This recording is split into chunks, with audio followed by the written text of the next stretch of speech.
Hello everyone. In the previous video, we were talking about the physical nature of matter. Now, in this video, we will talking about the characteristics of particle of matter. If we talking about the first characteristic of particle of matter is they have a space between them. Particle have a space between them. Matter के particles के बीच में कुछ ना कुछ space मौजूद रहता है and that space is increase with moving to the other states of matter. बात करेंगे पार्टिकल स्पेस की. The particle space is very less in between the solid and it increase with liquid and gas. Liquids have more space compared to the solid and gases have lot more space compared to the solid and liquids. Gas के अंदर सबसे ज़्यादा और यहाँ पर बात करेंगे तो सॉलिड्स के अंदर अपने आप में सबसे कम स्पेस मौजूद होता है. अगर सॉलिड्स की बात करते हैं, सॉलिड्स की अगर हम बात करते हैं तो सॉलिड के जो पार्टिकल्स हैं एक दूसरे के काफ़ी नज़दीक पाए जाते हैं. इनके बीच का जो पार्टिकल स्पेस की बात करेंगे तो अपने आप में बहुत ज़्यादा कम होता है. लेकिन वहीं पर अगर लिक्विड्स और अगर हम सॉलिड्स की और लिक्विड्स और गैसियस स्टेट की बात करते हैं तो ये डिस्टेंस लगातार अपने आप में बढ़ता चला जाता है. These are the particles which are fixed with very less space. बहुत कम स्पेस है इन सभी के बीच में. और वहीं पर जब हम आगे बात करेंगे तो उसके बारे में बताएंगे कि लिक्विड्स के अंदर कितना और गैसियस सब्सटेंस के अंदर कितना स्पेस वहाँ पर पाया जाता है. So the first is they have had that space between them and this can be understood by the activity. In this activity we will take a glass full of water and some salt like potassium permanganate. Potassium permanganate और salt ले लेंगे और उसके साथ साथ एक गिलास लेंगे जो कि पानी से भरा हुआ होगा. Measure the level of water in a glass. पानी से भरे हुए ग्लास के अंदर पानी के स्तर को आप चेक कर लें कि कितना है. After that dissolve potassium salt in it. उसके बाद पोटेशियम सॉल्ट को उसके अंदर मिला दें.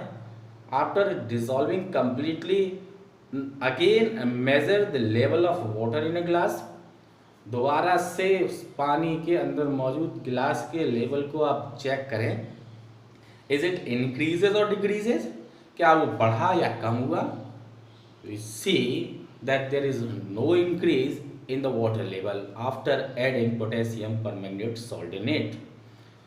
पोटेशियम परमैंगनेट सॉल्ट को मिलाने के बाद उसके लेवल में किसी भी तरीके की कोई बढ़ोतरी नहीं होगी. If there is no increase then where the particle of potassium permanganate gone, कहाँ चले गए. That is fixed into the particle space found in between the particle of water. कहाँ चले गए.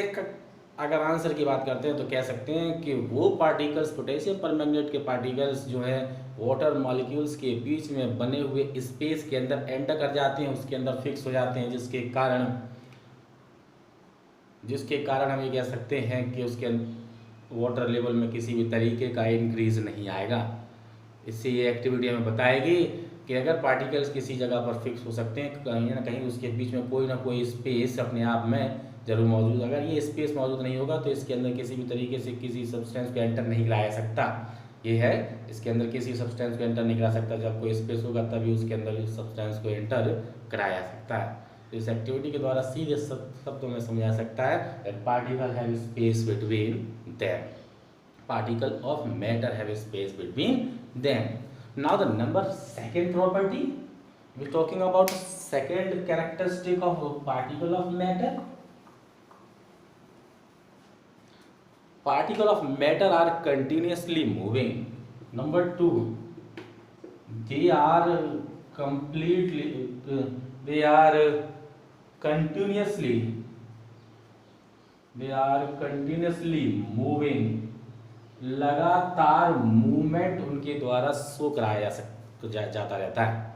लगातार एक जगह से दूसरी जगह पर वो मूव करते रहते हैं। This can also be understood by an activity. So many activities are given in your textbook. Activity number 1.3, 1.4, 1.5, and all the activities shows you that particle of matter continuously moving. ये तीन activity आपको बताएंगे कि ये particle जो है matter के वो लगातार एक जगह से दूसरी जगह पर मोशन करते रहते हैं, लगातार चलते रहते हैं।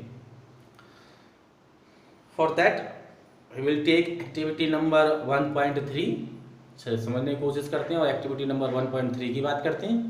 In that activity put an unlit incense sticks in a corner of your class और home at anywhere.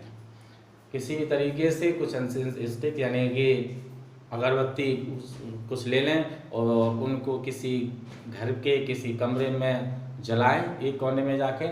and after some time you will observe that the smell of incense sticks is spread all over the room, all over the house.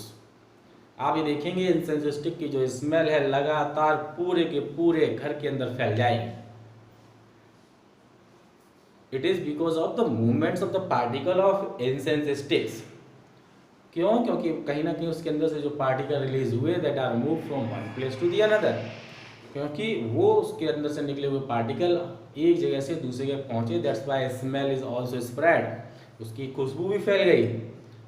अब how they spread with the spread of air, movement of air.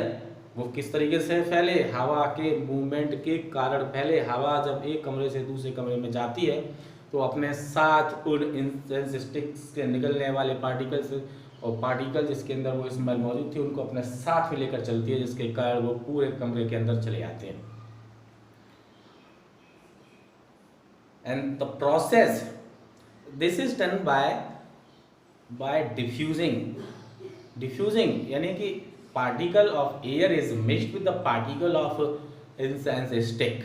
Particle of smell जो भी कह सकते हैं, incense sticks के अंदर से निकलने वाली जो स्मेल है वो एयर के पार्टिकल्स के साथ डिफ्यूज हो जाती है, मिल जाती है। जो स्पेस उसके अंदर दिखाई देता है, हमने पढ़ा था कि पार्टिकल के बीच में स्पेस होता है, तो वो पार्टिकल्स दोनों के पार्टिकल्स अपने आप में मिक्स हो जाते हैं और इस मिक्सिंग के कारण वो हवा उसको पार्टिकल्स को अपने साथ लेकर चली जाती है और उसकी स्मेल जो है वो एक कमरे से दूसरे अंदर फैल जाती है। तो mixing of particles of one substance to the particle of the other substance process is known as diffusion. That's why the smell is spread all over the room, all over the house is because of the diffusion process. जो हवा के साथ smell जो पूरे कमरे में फैली है वो डिफ्यूजन प्रोसेस के द्वारा फैली है। डिफ्यूजन प्रोसेस में किसी भी सब्सटेंस के पार्टिकल्स और किसी दूसरे सब्सटेंस के पार्टिकल्स आपस में मिक्स हो जाते हैं। जो स्पेस एक दूसरे के बीच में दिखाई देता है वो उसको कवर कर लेते हैं, एक दूसरे के अंदर मिक्स हो जाते हैं और उस प्रोसेस को हम लोग डिफ्यूजन प्रोसेस के नाम से जानते हैं। Diffusion is increases with increase in temperature. Diffusion process की बात करेंगे तो डिफ्यूजन प्रोसेस जो है वो टेम्परेचर बढ़ाने के साथ बढ़ता है। और we can say that if we increase the temperature then there increase in the kinetic energy of the particles of the matter. किसी भी तरीके से अगर हम बात करते हैं किसी टेम्परेचर को बढ़ा दिया जाए, किसी सब्सटेंस के टेम्परेचर को बढ़ा दिया जाए तो उसके अंदर मौजूद पार्टिकल्स की काइनेटिक एनर्जी अपने आप में बढ़ जाती है। You all know that what is kinetic energy? It is due to its motion. Motion के कारण जो किसी भी चीज़ पार्टिकल्स के अंदर जो एनर्जी आती है उस एनर्जी को हम लोग काइनेटिक एनर्जी के नाम से जानते हैं। It is increase with the increase in the temperature. Examples के तौर पर बात कर सकते हैं। We talking about the smell of hot food, hot cooked food, जो खाना हाल फिलहाल बना है उसकी जो स्मेल है it is spread all over the room, पूरे की पूरी जगह पर फैल जाती है। यदि घर की बात करें तो पड़ोसी के यहाँ भी पहुँच जाती है, बगल में बने हुए घर के अंदर भी उसकी स्मेल पहुँच जाती है। पता चल जाता है कि इनके घर पर आज ये चीज़ बनी है, क्योंकि उस समय उसका टेम्परेचर होता है बहुत ज़्यादा हाई। टेम्परेचर हाई होने के कारण काइनेटिक एनर्जी बढ़ जाती है, और काइनेटिक एनर्जी के बढ़ने के साथ साथ जो पार्टिकल्स होते हैं उस मैटर के लगातार तेज़ी से मूवमेंट करते हैं, और तेज़ी से मूवमेंट करने के कारण वो एक जगह से दूसरी जगह जल्द से जल्द पहुँच जाते हैं, और स्मेल आसानी से दूसरी जगह तक भी पहुँच जाती है। लेकिन वहीं पर बात करते हैं, we talking about the cold food which is taken out from the fridge, जो कि एक तरीके से फ्रिज से निकाला गया है, it's spread will not be spread because the particle of that food will not show a movement or higher movement। उस पार्टिकल्स के द्वारा उतना मूवमेंट शो नहीं कराया जा रहा है। उन पार्टिकल्स के द्वारा, जो पार्टिकल्स एक गर्म ठंडे खाने के अंदर मौजूद थे, तो उसके अंदर इतना मूवमेंट नहीं है, because of its temperature is very लो, क्योंकि उसका टेम्परेचर अपने आप में बहुत कम है, और टेम्परेचर कम होने के कारण उसकी काइनेटिक एनर्जी कम है। काइनेटिक एनर्जी के कारण वो किसी तरीके का ज़्यादा मूवमेंट शो नहीं कराता है। तो फ्रिज के द्वारा अंदर से निकाले हुए खाने की स्प्रेड अगर बात करते हैं तो सभी जगह पर नहीं फैलती है, क्योंकि उसके पार्टिकल्स के अंदर उतनी एनर्जी नहीं होती है, जिस एनर्जी के कारण वो एक जगह से दूसरी जगह पर अपने आप में मूव कर सके। All done by the diffusion process, but it is depend on the temperature, it is depend on the kinetic energy. Kinetic energy is increases and diffusion process is increases, kinetic energy is decreases and diffusion process decreases। दोनों अब सभी चीज़ें आपस में जुड़ी हुई हैं। Temperature ज़्यादा होगा, काइनेटिक एनर्जी बढ़ जाएगी, जल्द से जल्द पहुंच जाएगी। काइनेटिक टेम्परेचर कम हो जाए, काइनेटिक एनर्जी कम हो जाएगी, तो उसकी स्मेल पहुंचने में उतना समय लगाएगी, या ये कहें कि ज़्यादा वहाँ तक पहुँचेगी भी नहीं। Now the next characteristics of the particle is a particle of matter attract each other।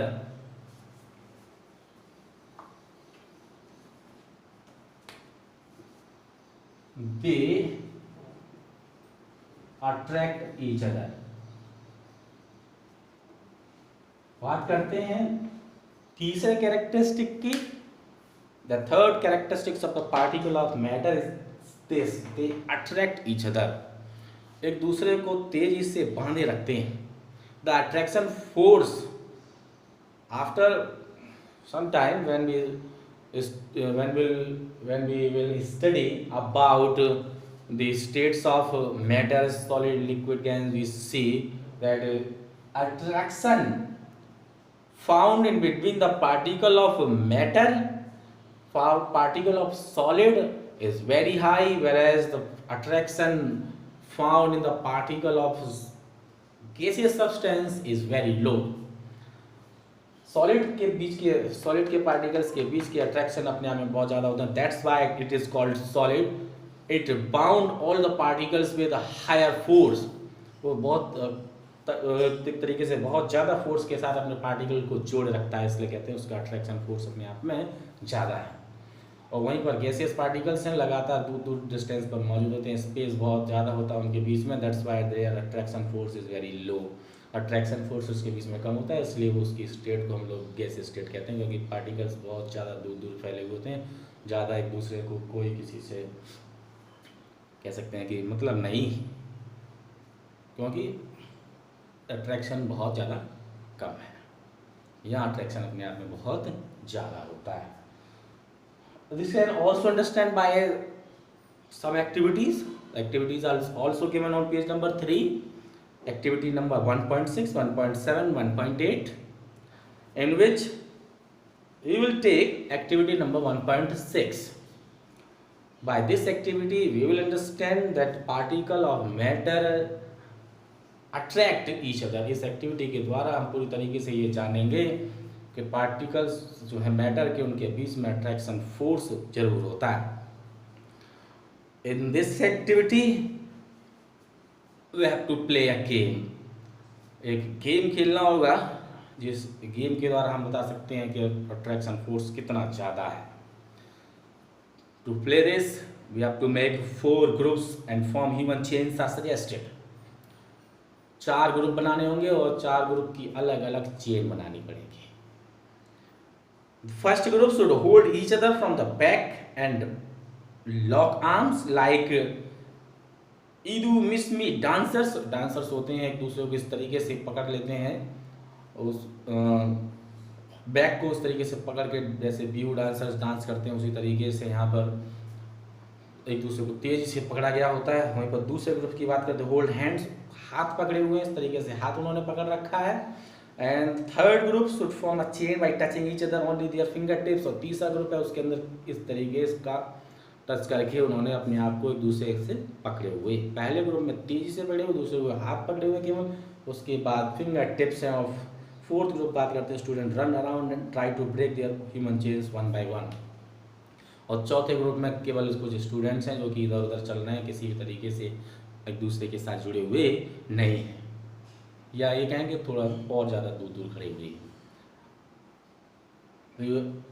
What we will do, we have to do effort to break the chains. हमें कुछ एफर्ट्स लगाने होंगे और जिन एफर्ट्स के द्वारा हम चाहें और हम ये चाहते हैं कि हम उनकी उस चेन को तोड़ने की कोशिश करें। If you're trying to do this, you will see that we need a lot of force to break the chain of the first group, because they hold their back with the greater force। क्योंकि पहले group के जो students हैं वो एक दूसरे को तेजी से पकड़े हुए हैं बैक से, जिसके कारण उनकी चेन को तोड़ने के लिए काफ़ी ज़्यादा हमें फोर्स की जरूरत पड़ेगी, बाहरी फोर्स की जरूरत पड़ेगी, जिससे कि हम उसके चेन को तोड़ पाएं। उनके चेन की तोड़ को आसान नहीं होगा। वहीं पर बात करते हैं फिंगर टिप्स वालों की, तो हल्का सा फोर्स ही उस चेन को आसानी से तोड़ सकता है। इस तरीके से अगर कोई इस पर अगर टैप भी कर देता है तो पूरी तरीके से ये उंगलियां एक दूसरे से अलग हो जाएंगी, यानी कि इनके बीच का अट्रैक्शन फोर्स बहुत ज़्यादा कम है, इसलिए इनको आसानी से तोड़ा जा सकता है, एक दूसरे से हटाया जा सकता है। वहीं पर जो कि बैक को पकड़े हुए हैं, तेजी से होल्ड किए हुए हैं, उनका जो अट्रैक्शन फोर्स है उसको तोड़ने के लिए हमें बहुत ज़्यादा फोर्स की जरूरत पड़ेगी, तब हम उन लोगों को एक दूसरे से अलग करा पाएंगे। पहले ग्रुप के कंपैरिजन में दूसरा वाला ग्रुप जो कि हाथ से पकड़ा हुआ वो जल्दी टूट जाएगा, और दूसरे वाले के कंपैरिजन में जो केवल फिंगर टिप्स से जुड़े हुए हैं ये वाला जो ग्रुप है तीसरा वाला, ये दूसरे वाले के कंपैरिजन में भी जल्द से जल्द इसके इंटरनल एंड अट्रैक्शन फोर्स को ओवरकम किया जा सकता है, उस फोर्स को तोड़ा जा सकता है। If we want to overcome the inter-attraction force between the particles, we have to apply large force comparison to that force which is applied there। अगर हमें उनके फोर्स को तोड़ना है, उनके फोर्स से ज़्यादा लगाना पड़ेगा हमें, तभी हम उनके फोर्स को तोड़ पाएंगे, अदरवाइज हम उनको एक दूसरे से अलग नहीं कर सकते। तो ये एक्टिविटी है, मैं ये बता रही है कि कहीं ना कहीं उनके बीच में अट्रैक्शन बहुत ज़्यादा होता है। If the more the attraction, we have to apply more force to break them। if the force of attraction is low, and we can easily divide them, तो उनको आसानी से हटा सकते हैं। Next, some questions are given on page number 3 which are known as in-text questions and that can be solved by you।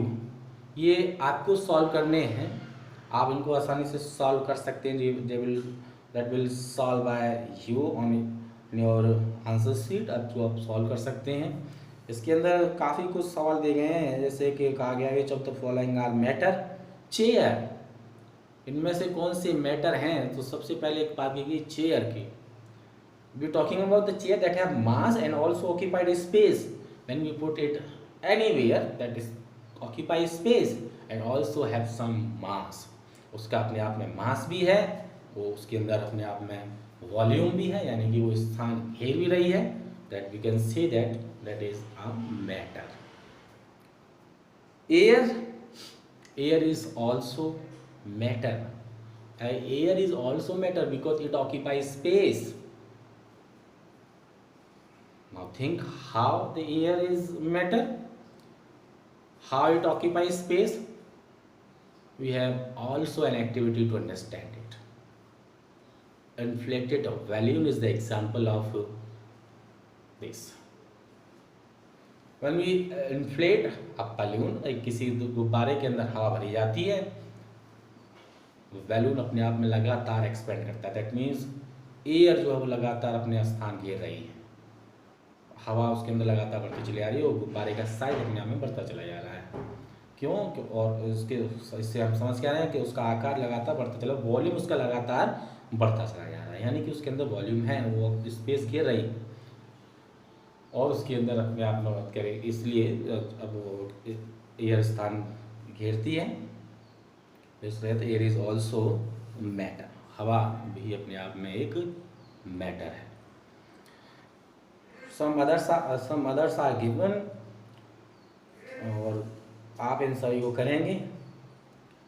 If you have any problem then ask by comment on this video.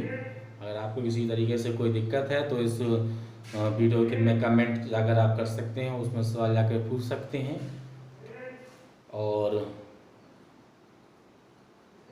आगे के लिए देखना पड़ेगा आपको आगे का video. तब तक के लिए गुड बाय।